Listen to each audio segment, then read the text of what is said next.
펀치라고 번듯한 데다 억대 연봉에 명문대까지 나와봤자 나 LH 다녀 라는 한마디로 대한민국 1등 신랑감들을 그냥 제껴버린다는 웃지 못할 풍자가 난무하고 있습니다. 회식 자리에서도 땅 투자 얘기를 할 정도였다는 엄청난 애사심. 실제로 이번 LH 직원들의 부동산 인사이트는 엄청난 신공 수준이었죠. 이른바 지분 쪼개기, 거짓 영농 서류를 제출해 농사꾼 코스프레하기, 그리고 대망의 희귀나무 심기와 그 이름도 생소한 맹지 투자법까지 멀스트리트에서 따져보겠습니다.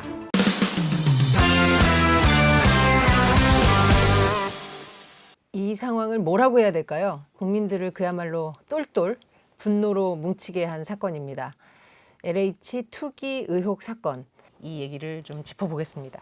사실 이번에 저도 LH 이 기사를 보면서 용버들이라는 나무가 갑자기 굉장히 화제가 됐고, 사실 LH가 그 신도시 후보지부터 결정을 합니다. 어디가 좋겠다라고 몇 군데를 정하고 나면 그 다음에 이제 국토부가 딱 보면서 저 지역은 뭐 괜찮을 것 같다라든지 아니면 저기 지자체는 뭐 말이 맥힐 것 같다라든지 이제 뭐 이런 과정을 좀 거치고 사업의 이 아주 초기 단계 후보지부터 LH가 아주 직접적으로 영향력을 행사할 수 있는 구조거든요. 그 직원들이 이제 신도시 지역에다가 땅을 사고 그리고 이제 보상을 받으려고 딱 기준에 맞게 이제 여러 명이 쪼개서 거기다가 이제 또 나무도 심고 용버들 뭐 이거는 저도 처음 들어본 나무예요. 이게 뭐 3.3제곱미터에다가 25그루를 심었다는데 원래 한 그루 정도 심는 게 정상이래요. 얼마나 불쌍해요 나무들이 숨도 못 쉬게. 아까 말씀하신 맹지는 도로하고 연결이 안 돼 있는 땅. 보통은 지역의 부동산 개발업자들은 맹지 같은 거를 사서 도로를 냅니다 본인들이.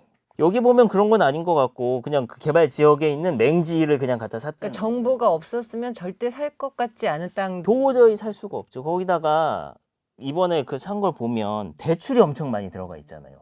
7천만 원 정도 연봉을 받는 직장인이 수십억대 대출을 받아서 땅을 산다? 이거는 확신이 있지 않고서는 사실 좀 그 부분도 사실은 요새 대출이 계속 막히고 있는 이 국민들 입장에서는 참 분노 포인트인데요. 이 정보 유출을 막기 위한 장치가 당연히 있었을 것이다 이렇게 그냥 상식적으로 생각을 했는데 초보적인 수준이었던 것 같고 그리고 이제 이런 일이 벌어졌을 때 그동안 어떻게 조치가 됐었느냐를 따져보면은 별로 그렇게 이 비밀 유지에 대한 의식이 없었던 게 아닌가. 이미 사내에는 이런 문화가 굉장히 만연해 있었다. 그러니까 터질 게 터졌지 새로울 게 없다. 이런 얘기들도 굉장히 많더라고요. LH잖아요. L이 랜드, 땅. 그다음에 H가 하우스에서 이제 토지공사, 주택공사가 합쳐져서 만들어진 조직인데 직원이 한 10,000명 됩니다.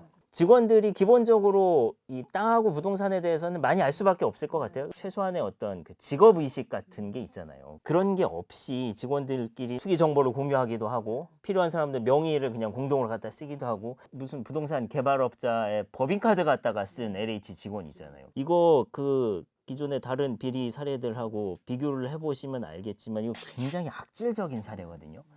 LH가 사업 시행의 주체가 돼서 뭐 업체를 선정을 하고 뭐 감리도 해야 되고 하는 상황에서 개발업자의 법인카드를 갖다가 유흥비로도 쓰고 사적으로 썼다는 거는 질이 나쁜 범죄인데 물론 파면을 하긴 했습니다만 이 직원은 딴 데 나가서 본인 LH 출신이라고 그러면서 컨설팅 업체 차려가지고 지금도 뭐 영업을 하고 있다는 거 아니에요. 이런 식으로 그동안 늘 해왔던 거예요. 그러니까 주식 관리를. 불난 집에 기름을 들이붓는다. 어떤 블라인드라는 이런 데 남기고 이것도 참 화제가 됐잖아요. 블라인드 앱은 기본적으로 이제 그 회사 메일로 인증을 받아야 이제 가입이 되는 거니까 뭐 LH 직원일 가능성이 매우 높겠죠. 예, 매우 높고 거기서 이제 뭐 어떤 식의 태도? 왜 우리한테만 우리는 투자도 못하냐. 그렇지. 그러니까 그게 본인의 직업과 투자에 대한 경계가 아예 없는 발언이라니까요. 그러니까 조직 통제가 전혀 되지 않고 있다 이런 생각도 들어요. 그죠?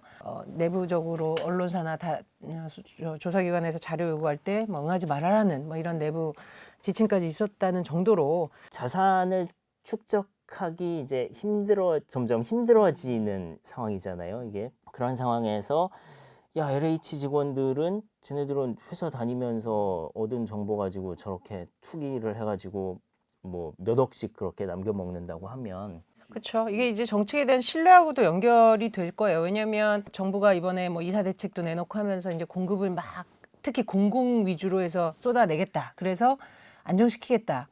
과연 신뢰가 있을까요? 다주택자들, 그다음에 집값이 오르는 건 투기 때문이다. 변창흠 장관이 들어오면서 우리는 공급 쇼크 수준입니다 해서 나온 게 이사 대책이잖아요. 얼마 전에 발표된 게 광명 시흥이지만 그 전에 발표됐던 뭐 남양주, 고양, 부천, 인천 이런 5군데 하고 광명 시흥하고 그다음에 이제 새로 해야 될 곳들 이제 민간이 참여해주면 우리가 주도를 해서 LH가 주도를 해서 개발을 하겠다는 이 공공 주도의 사업 방식을 사람들이 믿을 수 있겠는가? 이미 토지 보상 협의도 지금 중단이 됐고 그런 작업들이 대부분 그 사전 작업에 드는 시간들이 굉장히 많은데 이제 그게 지연될 거라는 예측이 많고요. 그래서 지금 그렇게 되면 또 공급이 제때 이루어지지 않으면 이제 부동산 값이 잡히지 않는 거냐 또 이런 우려도 있을 수 있고요. 이 문제가 이제 국민의 감정선을 자극한 문제여서 어떻게 될지 좀 더 두고 봐야 될 것 같습니다. 한승우 기자하고 얘기 나눠봤습니다.